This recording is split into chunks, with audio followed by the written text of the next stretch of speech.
வணக்கம். செல்வகுமாரின் அறுவடை, விதைப்பு, பூச்சி விரட்டி அடித்தல், உலர்த்துதல், செங்கல் சூளை பணிகள், உப்பளப் பணிகள் மற்றும் சாலை பணிகள், தூர்வாரும் பணிகள், பொது பணிகள், கட்டிடப் பணிகள் அனைத்திற்குமான வானிலை ஆய்வறிக்கை 2025 மே 25 ஞாயிற்றுக்கிழமை அதிகாலை நிலவர ஆய்வறிக்கை. அதிகாரப்பூர்வ வானிலை அறிக்கைக்கு இந்திய வானிலை ஆராய்ச்சித்துறை அறிக்கையை பார்க்கவும். முதல்ல அறுவடை 31ஆம் தேதி வரைக்குங்க. இந்த தென்மேற்கு பருவமழை கேரளாவிலையும் கர்நாடகா, மகாராஷ்டிரா, கோவா, ஒட்டுமொத்த தமிழ்நாட்டின் மேற்கு தொடர்ச்சி மலை எல்லாம் வலுவாக இருக்கும். இதில் 28 வரைக்கும் மிகவும் வலுவாக இருக்கும். 29, 30, 31 வலு குறைவாக இருந்தாலும் அந்த நேரத்தில் மேற்கு தொடர்ச்சி மலையிலையும் கேரளாவிலையும் தான் வலுவாக இருக்கும். அது 31ஆம் தேதி வரைக்கும் தமிழ்நாட்டின் மேற்கு தொடர்ச்சி மலைக்கு மிக கனமழை பொழிவு காத்திருக்கு. மேற்கு தொடர்ச்சி மலைக்கு தான் நான் சொல்கிறது. அது எதுன்னா கன்னியாகுமரி மேற்கு, கன்னியாகுமரி அது மேற்கு தொடர்ச்சி மலைக்குள்ளே தான் இருக்குது.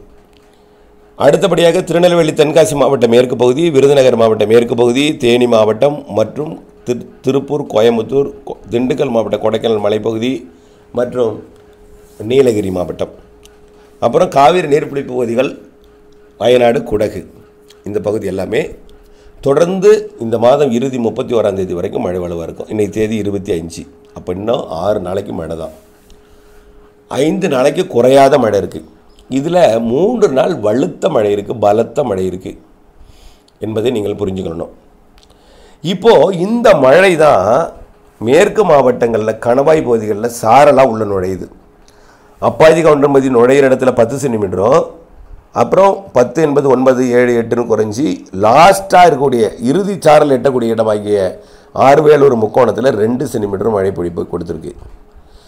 ஆனால் அதை தாண்டி 1 சென்டிமீட்டரும், அதை தாண்டி அரை சென்டிமீட்டரும், அதை தாண்டி நனைக்கும் மழையும் கொடுத்துருக்கு. இது நாம் எதிர்பார்த்தது தான். பழனி வரைக்கும் சாரல் கிடைக்கணும், பழனி வரைக்கும் சாரல் கிடைச்சிருக்கு. இதை தாண்டியும் சாரல் வரும், துளி துளியாக அங்கொன்றும் இங்கொன்றுமாக போடும். வங்கக்கடலோரம் மாலையில் நனைக்கும் மழைப்பொழிவு கொடுக்கும். ஆக இப்போ புரியுதா? மைசூர்லேருந்து வரக்கூடியது கிருஷ்ணகிரி, தருமபுரிக்கு சாரல் கொடுக்கும். திருவண்ணாமலை, திருப்பத்தூர், வேலூருக்கு மாலை இரவில் நனைக்கும் மழைப்பொழிவை கொடுக்கும். அப்படியே சென்னை, திருவள்ளூர், காஞ்சிபுரத்துக்கும் லேசான மழைப்பொழிவை கொடுக்கும். அப்புறம் நீலகிரியில் பெய்யக்கூடிய சாரல் பவானி சாகர் வரைக்கும் வரும், கோபிச்செட்டிப்பாளையம் வரும். அதை தாண்டி சேலம், நாமக்கலுக்கு ஆங்காங்கே தூறல் நனைக்கும் மழைப்பொழிவை கொடுக்கும். அப்படியே வங்கக்கடலோர மாவட்டங்களுக்கு ஆங்காங்கே தூரும், நனைக்கும். ஆங்காங்கே இங்கொன்றும் அங்கொன்றுமாக தூரும். பெரும்பாலும் மதியத்துக்கு மேலே தான் அந்த தூறல் வரும். மதியம், மாலை, இரவு, நள்ளிரவு, அதிகாலையிலேயே டெல்டா மாவட்டங்கள் உட்பட ஆங்காங்கே தூறல் காணப்படும். இப்போ என்ன சொல்லியிருக்கேன்ப்போ மொத்தத்தில் மேற்கு தொடர்ச்சி மலைக்கு தான் கனமழை. கணவாய் காற்று பகுதி உள்ள நுழையிற இடம் கணவாய் காற்று பகுதின்னு உங்களுக்கு தெரியும். ஆரல் வைமொழி கணவாய், ஆரியங்காவு கணவாய், செங்கோட்டை தான், குற்றாலம் தான் ஆரியங்காவு கணவாய். பாலக்காட்டிலேருந்து வரக்கூடிய அப்பாஜி கவுண்டம்பதி, நெகமம், பொள்ளாச்சி, உடுமலைப்பேட்டை தான் பாலக்காட்டு கணவாய். மைசூர்லேருந்து வருவது அது கர்நாடகா வழி உயரம் குறைந்த மழை. அது வயநாடு, குடகுல பெய்துவிட்டு தப்பி வரக்கூடிய மழை. அதுதான் நம்முடைய மேற்கு மாவட்டங்களில் மழைப்பொழிவை கொடுக்கும். கிழக்கு தூறல் சாரல் நனைக்கும் மழைப்பொழிவை கொடுக்கும். தினசரி வடகடலோரத்தில் மழைப்பொழிவை கொடுக்கும். இப்போ இது என்னது எல்லாருக்குமே ஒரு இந்த வானிலை அறிக்கை புரிஞ்சிருக்கும். அதாவது அறுவடை எப்போ வைக்கணும்? ஒதுக்கி வச்சுட்டு இருந்தீங்கன்னா ஒதுக்கி வச்சுட்டே தான் இருக்கணும். இடைவெளி எப்போ கிடைக்குதோ அப்போ அறுவடை பண்ணணும். ஆனால் ஜூன் 1ஆம் தேதியிலேருந்து 4 நாட்களுக்கு நல்ல ஒரு இடைவெளி இருக்குது. அதில் நீங்கள் அறுவடை பண்ணிக்கலாம், அவசரப்படவும் தேவையில்லை. ஜூன் 1லேருந்து ஜூன் 5 வரைக்கும் இடைவெளி. அதில் ஓரிடங்களில் நனைக்கும் மழை, இடிமழை பொழிவு இருக்குமே தவிர பெரிய மழை இருக்காது. இப்போயும் பெரிய மழை கிடையாது.